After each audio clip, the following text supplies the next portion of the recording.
Our verse for today is in Romans chapter 12, verse 2.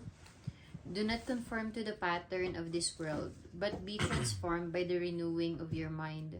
Then you will be able to test and approve what God's will is, His good, pleasing, and perfect will.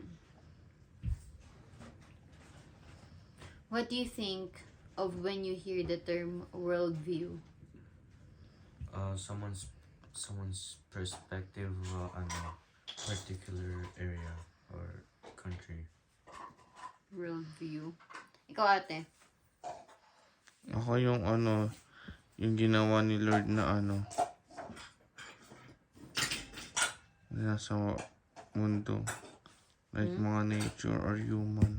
Worldview, yung para sa yung gano'n. Ikaw. Tingin ko lang. Yun lang na. How everyone views the world. Ang pinakamalapit si Carlene. What do you think of when you hear the term worldview? Ibig sabihin, for example, pera. Paano siya tinitingnan ng mga tao? O kaya naman, Cellphone. magagandang sasakyan. Paano siya tinitingnan ng tao? Or pag sinabi mong mayaman or rich, paano siya Scooter. tinitingnan ng tao? Ano yung parang standard ng tao? Parang gano'n. Sa rich. No, parang mga ganung bagay. Or kabutihan. Ano yung standard ng tao? 'Di ba? What does it mean to be transformed? To change. Like your whole personality, Yeah. looks. Taylor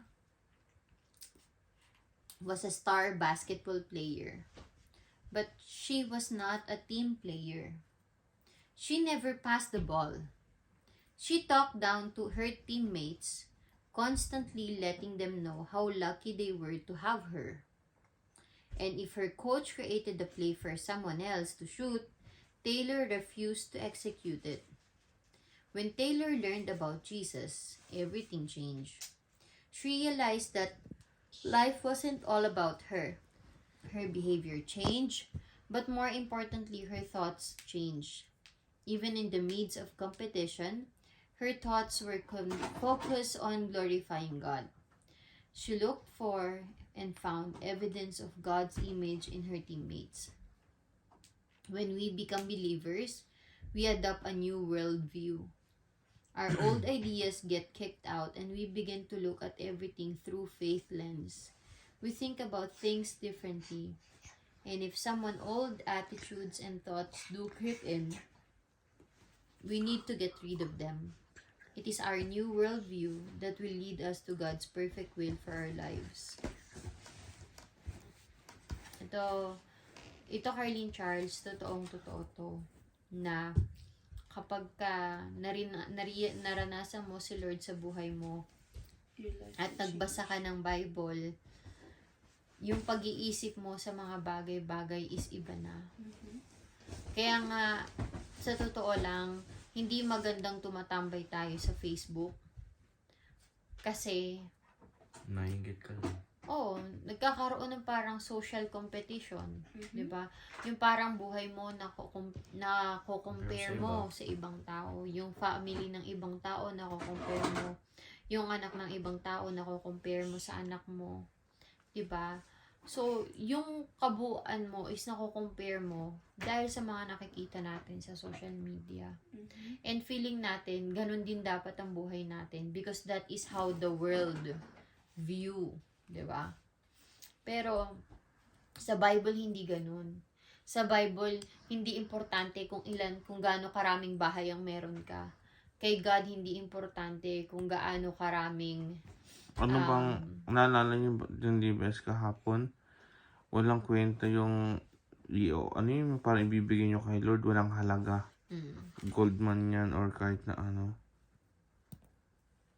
Your praise is the best worship. Si Jesus lang sapat na para i-atone yung sins natin. Yun yung yesterday. 'Di ba? So, yung sinasabi ko nga dito na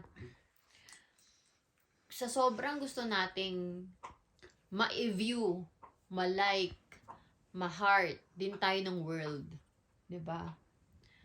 Sa sobrang gusto natin yun, parang gusto rin nating maranasan yung mga nakikita natin. nakita natin nagluto ng gato, ay mukhang masarap, nagluluto rin ako niyan. Though ganun din naman ako, pero gusto ko kasi napapatikim ko din sa inyo, di ba? Mhm.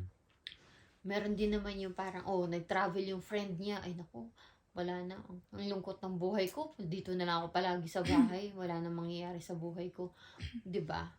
So, alam mo yun, dahil nakikita natin yung progress ng buhay ng ibang tao, is nakakalimutan natin i-appreciate kung anong meron tayo. And feeling natin, may kulang sa buhay natin. Feeling natin, hindi pinoprovide ni Lord yung mga bagay na makakapagpasaya sa atin. 'Di ba? So, Amen. so, napaka-importante na magbasa tayo ng Bible, maintindihan natin kung ano nga ba talaga yung gusto ng Panginoon. Sa totoo lang, ang pinangako lang naman ng Panginoon sa atin is ipoprovide niya yung mga pangangailangan natin.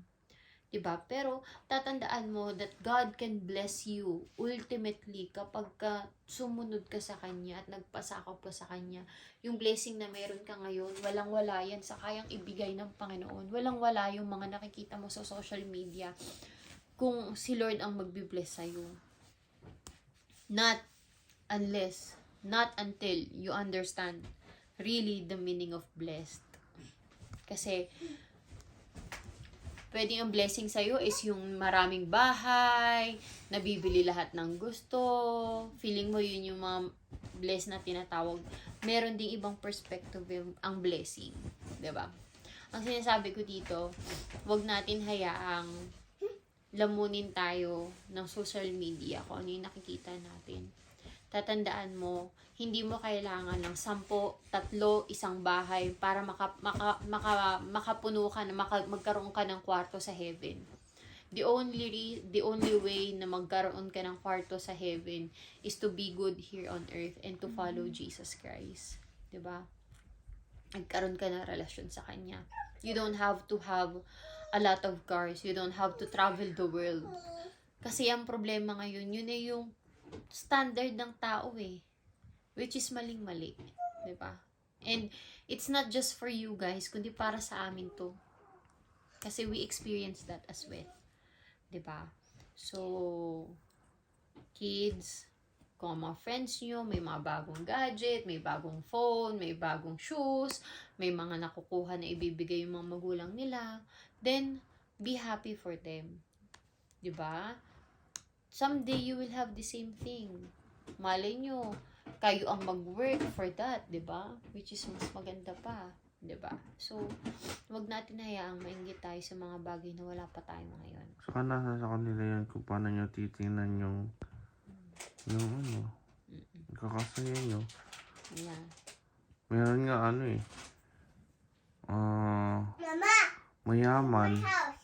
mayaman, wala, hindi naman kompleto ang pamilya. Diba? Walang oras. May mga ganun tingnan nyo. Kaya minsan mga mayaman, mas gusto pa nila na, ay sana simple na lang buhay namin para may oras pa rin pamilya ko. May Tsaka mga ganung hindi lahat na bagay. nakikita mo sa social media is Totoo. Totoo, nakikita mo, pero, di ba? Hindi nyo alam yung Hindi behind mo alam yung behind the story. Di ba? bago sila maging success. Oo. Diba? Ayan. Anyway, that's our DBS today. Kuya, can you pray? Dear God, thank you for transforming us and renewing our minds. Please help us to always think like believers, as even our thoughts can glorify you. Amen.